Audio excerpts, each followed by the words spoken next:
नमस्कार दोस्तों, आज इस वीडियो में बताने वाला हूँ मन के गंदे विचार खत्म हो जाएगा, बस इसे सुनो। जानने के लिए धार्मिक ज्ञान 02 यूट्यूब चैनल में आपका स्वागत है। चैनल पे नए तो जल्दी सब्सक्राइब कर देना। चलिए वीडियो को शुरू करते हैं। हमारे मन में गंदे विचार क्यों आते हैं? हम नहीं चाहते, लेकिन फिर भी हमारे मन में गंदे विचार आते रहते हैं। लेकिन मन हमारा सबसे बड़ा दोस्त और मन ही सबसे बड़ा दुश्मन क्यों है? जब हम अपने मन की बात मानते हैं तो हमारा मन ही हमारा नेतृत्व करता है। भटक जाते हैं, और जब हम मन को संतुलित कर लेते हैं तो हम अपने जीवन में हर चीज़ का ध्यान रखते हैं। हम अपने मन में आने वाले गंदे विचारों को रोकने की कोशिश करते हैं, लेकिन जितना अधिक हम रोकते हैं उतना ही ये विचार हमारे अंदर प्रवेश करते हैं। जितना अधिक आप किसी चीज़ से दूर भागते हैं, वह चीज़ आपको अपने पास ले जाएगी। इसलिए उस चीज़ से दूर मत भागिए, उस पर संतुलित बनाए रखिए। एक बार एक युवक गौतम बुद्ध के पास आया और गौतम बुद्ध से बोला, ही बुद्ध, मेरे मन में इतने गंदे विचार क्यों आते हैं? मैं नहीं चाहता कि मेरे मन में गंदे विचार आए, पर मेरे मन में हमेशा कामावस्था के विचार चलते रहते हैं और मैं इनके बारे में सोचकर बहुत परेशान हूँ। मेरी ऊर्जा और समय यह सब सोचने में ही नष्ट हो जाता है, और इन सब के विचारों की वजह से मैं कभी भी शांत नहीं रह पाता, और मैं हमेशा ही स्त्रियों को देखकर मोहित हो जाता हूँ, अपने आप को रोक नहीं पाता। बुद्ध मुस्कुराए और उन्होंने उसे युग से पूछा, क्या तुम्हें पता है कि यह कामावस्था होती क्या है? फिर लड़के ने उत्तर दिया और कहा, बुद्ध, मैं यह तो नहीं जानता कि कामावस्था होती क्या है, पर हाँ, ये जो भी है बहुत बुरी चीज़ है। फिर बुद्ध ने उसे युग से कहा कि सबसे पहले तो तुम यह समझाना है कि प्राकृतिक रूप से जो भी चीज़ हमारे अंदर है वह बुरी नहीं है। हमारे जीवन में उसके कुछ ना कुछ ज़रूरत है। वास्तव कोई बुरी बात नहीं है, यह तो हमारे मन की एक भावना है जो हमें किसी न किसी चीज़ की कमी का एहसास करती है, और फिर हम उसे चीज़ को पाने के लिए उसे चीज़ को की तरह आर्थिक हो जाते हैं। जैसे अगर तुम्हारे पास धन की कमी हो तो तुम धन पाने की वास्तव उत्पत्र हो जाएगी। तो वासना कुछ और नहीं, बस एक प्रकार की कमी है जो कि एक प्रकार की ज़रूरत का एहसास है, और जब ये ज़रूरत शारीरिक हो तो हम इसे कामावस्था कह देते हैं। युक्त ने गौतम बुद्ध को कहा कि बुद्ध, मुझे कामावस्था का मतलब तो समझ में आ गए, पर आप मुझे यह बताइए कि यह आती कहाँ से है और कैसे आती है। यह गौतम बुद्ध ने कहा कि कामावस्था कहीं से आती नहीं है, यह तो हमारे अंदर ही होती है, और इसका होना तो जरूरी भी है, तभी तो मानव जाति का विस्तार होगा। युग ने कहा, जब यह हमारे अंदर ही है और जरूरी भी है तो फिर लोग इसे गलत क्यों बोलते हैं? बुद्ध ने कहा कि यही तो समस्या है, लोगों ने कामावस्था को गलत तरीके से सोच लिया है, इसे छिपाने की दबाने की कोशिश करते हैं। कामावस्था गलत नहीं है, बल्कि कामावस्था का गलत तरीके से प्रयोग करना गलत बात है। लोग जिसमें प्रेम करते हैं बस उसी के लिए जीने लग जाते हैं। उसे पाना ही अपना लक्ष्य बना लेते हैं और उसे के बारे में हमेशा सोचते रहते हैं, पर यह सब गलत है। बुद्ध ने युग से कहा, क्या तुम्हें पता है जानवरों में भी कम वासना होती है? युग ने उत्तर दिया, यहाँ बुद्ध जानवरों में भी कम वासना होती है, क्योंकि जानवरों भी तो आखिर अपनी पीढ़ी को आगे बढ़ाए। बुद्ध ने कहा, तो फिर हम जानवरों की कमवस्या को गलत क्यों नहीं कहते हैं? युग ने कहा, मुझे नहीं पता महात्मा, आप ही मुझे बताइए। गौतम बुद्ध ने कहा कि जानवरों अपनी कमवस्या का प्रयोग आनंद प्रयोग के लिए नहीं करते, वह तो सिर्फ स्थान उत्पन्न करने के लिए कमवस्या का उपयोग करते हैं। जानवरों को प्रकृति ने उसे समझ लिया दी कि कमवस्या को अपने सुख का आधार बना सके, जबकि मनुष्य अपनी समझ के बुलबुलते पर इस प्रकृति में पाई जाने वाली प्रत्येक वस्तु को अपने सुख के लिए अपने प्रयोग करता है। हम इंसानों ने ही कमवस्या को अपने सुख का साधना बना लिया है, जबकि प्रकृति ने तो हमें अपने वस्तु को आगे बढ़ाने के लिए दिया था, लेकिन इंसानों ने इसे अपने जीवन का परम लक्ष्य बना रखा है और इस तरह से कमवस्या का बेलगाम हो जाना गलत है। युग ने पूछा, महात्मा जी ने ये कम वासन हम पर हुई क्यों होती है, क्यों यह बेलगाम हो जाती है? तब गौतम बुद्ध ने कहा कि सुनो, अब जो मैं तुम्हें बताऊंगा उसे तुम ध्यानपूर्वक सुनना। कमवस्या का सारा खेल तुम्हारे समझ आ जाएगा, तुम्हें तुम्हारे सारे सवालों का जवाब मिल जाएगा, बस तुम्हें ध्यान से सुनकर समझना है। फिर गौतम बुद्ध युग को बताना शुरू करते हैं। एक बार की बात है, एक आश्रम में गुरु और उनके शिष्य रहा करते थे, जिसे रोजाना आश्रम के बाहर स्थित गांव में भिक्षा लेने के लिए जाते थे।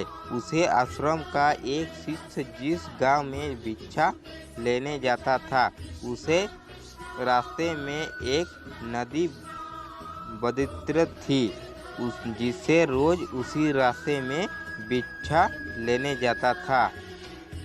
एक दिन उसने देखा कि एक लड़का पेड़ के पीछे छिपा है। वह उस लड़के के पास गया और उसे जाकर बोला, भाई तुम इस पेड़ के पीछे छिपकर क्या देख रहे हैं? लड़के ने कहा, अरे तुम नहीं दिख रहा क्या कि मैं क्या देख रहा हूँ? तब शिष्य ने नदी की तरफ देखा तो वहाँ पर कुछ लड़कियाँ पानी भर रही थी। वो लड़कियाँ 14 से 15 साल की होगी। तब शिष्य ने उसे लड़के से कहा, अरे भाई, वहाँ पर तो लड़कियाँ पानी भर रही है, इसमें छिपकर देखने वाली क्या बात है?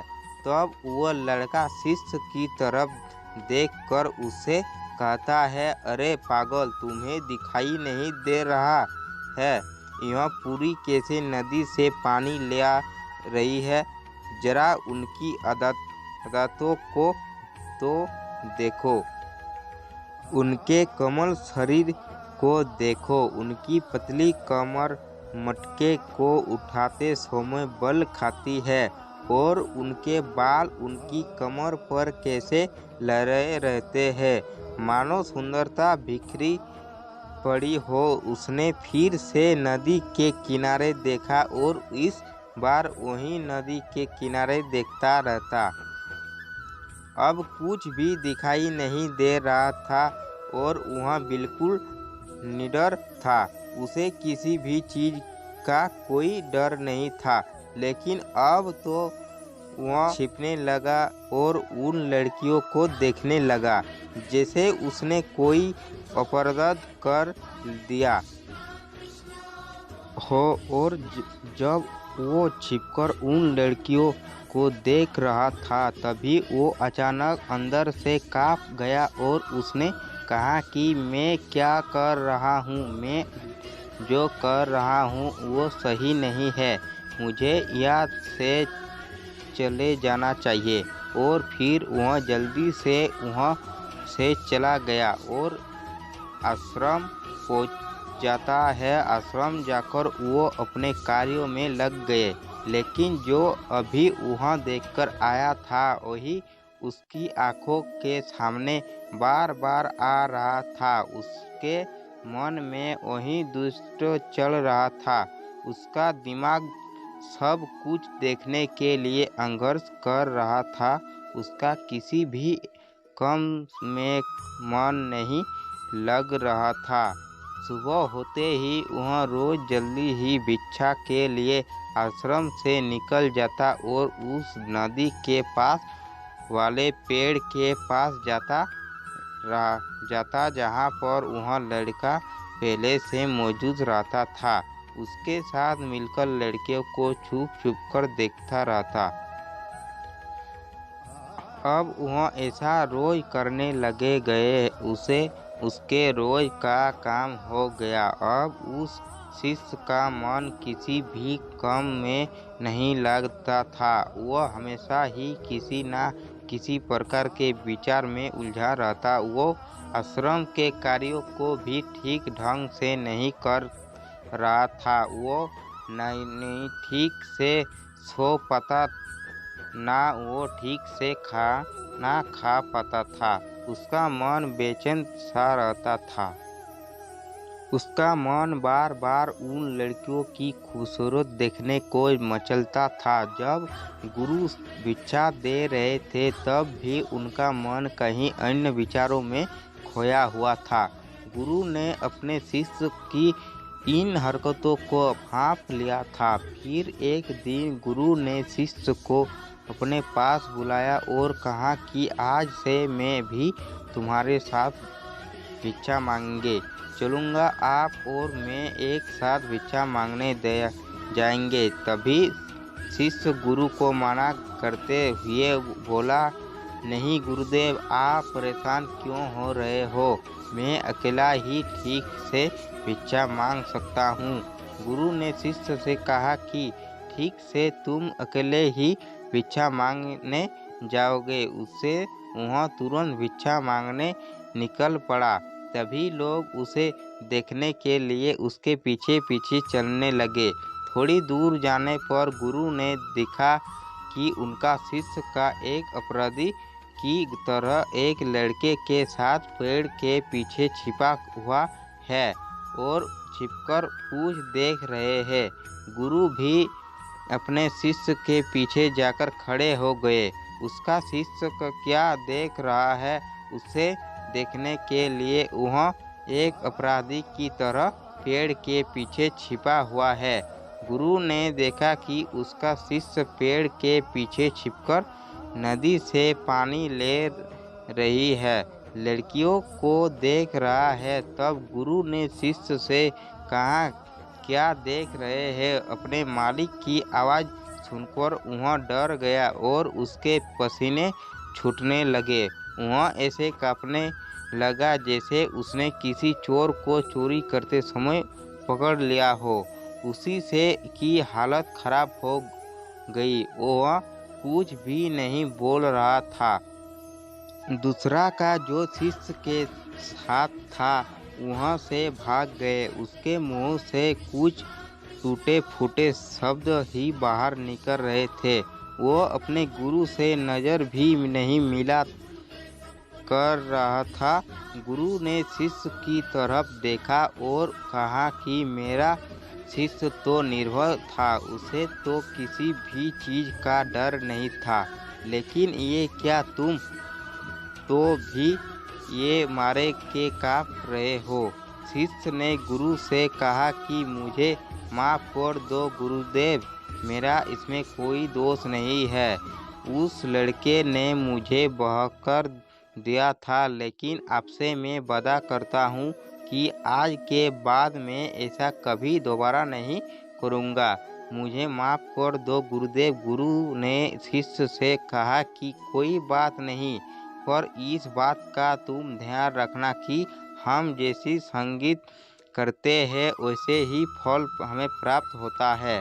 हम जैसी संगीत करते हैं उसके विचार हमारे अंदर प्रवेश करते हैं, इसलिए अच्छी संगीत करो जिससे तुम्हारे अंदर अच्छे विचारों का प्रवेश हो। फिर गुरु और शिष्य आश्रम लौट गए और फिर से शिष्य आश्रम के कार्यों पर ध्यान देने लगा।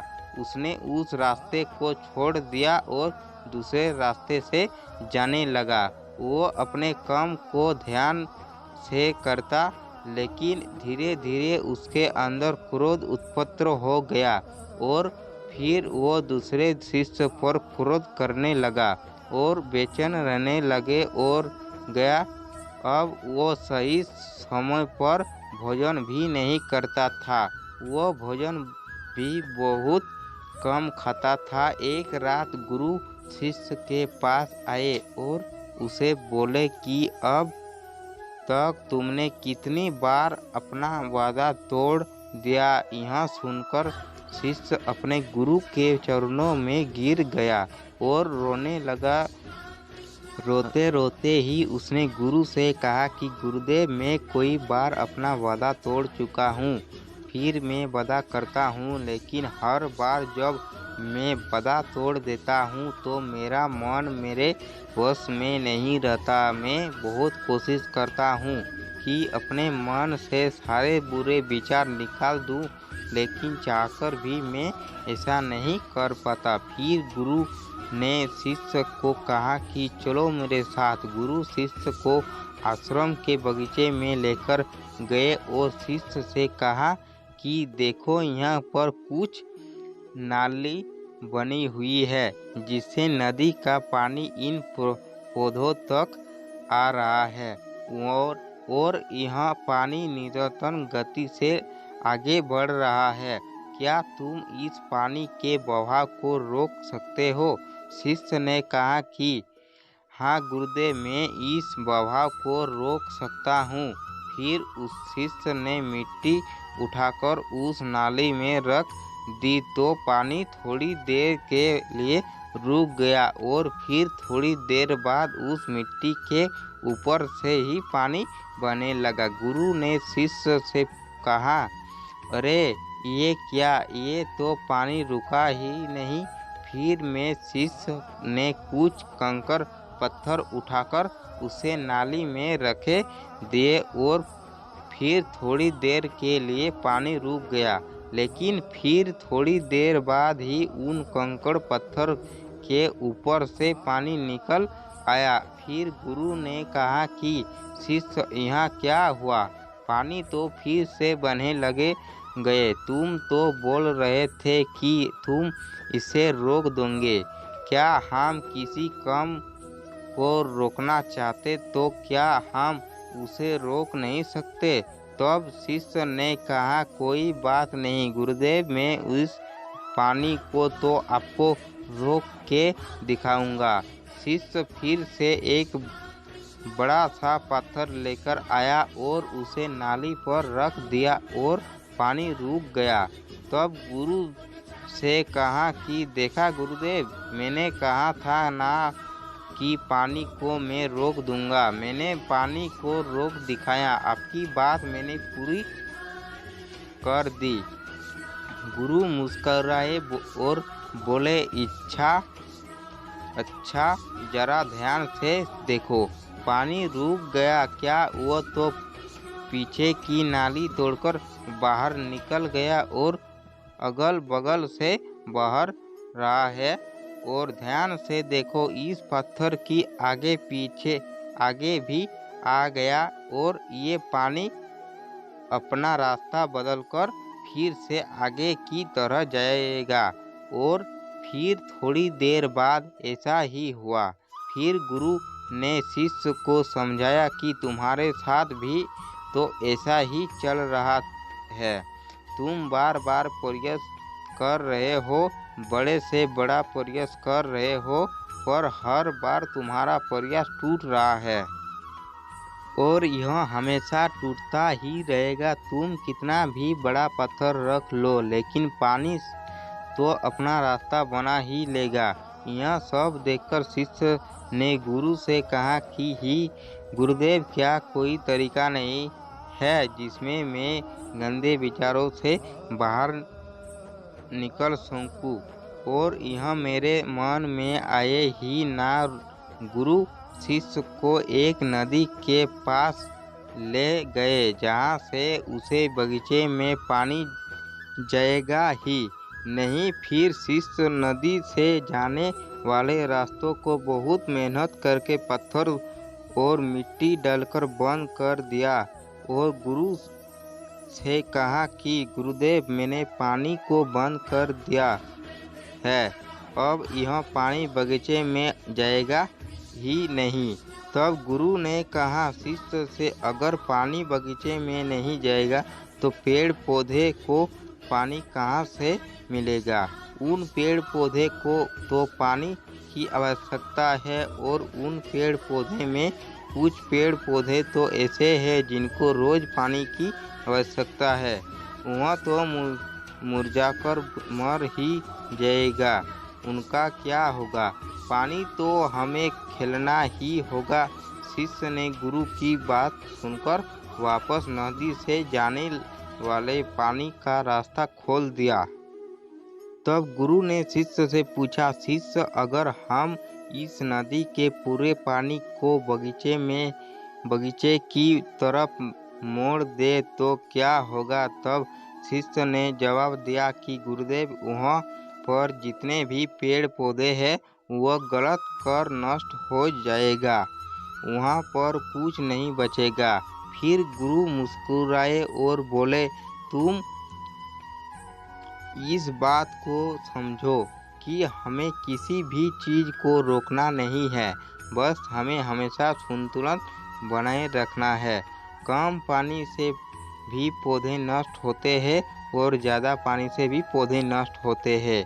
हमारा जीवन संतुलन से ही चलता है। गुरु ने शिष्य से कहा कि अगर मैं तुम्हें कुछ कहूँ तो तुम आम के बारे में मत सोचो, तो तुम्हारे मन में सबसे पहले किसका चित्र आएगा? शिष्य ने कहा कि गुरुदेव, मेरे मन में तो पहला चित्र आम का ही आएगा। गुरु ने कहा कि जब हम गंदे विचारों को जबरदस्ती रोकने का प्रयोग करते हैं तो वह और मजबूती के साथ हमारे अंदर प्रवेश करते हैं, हमारे अंदर उठते हैं। इसलिए हमें उन्हें कभी भी दबाने की कोशिश नहीं करनी चाहिए।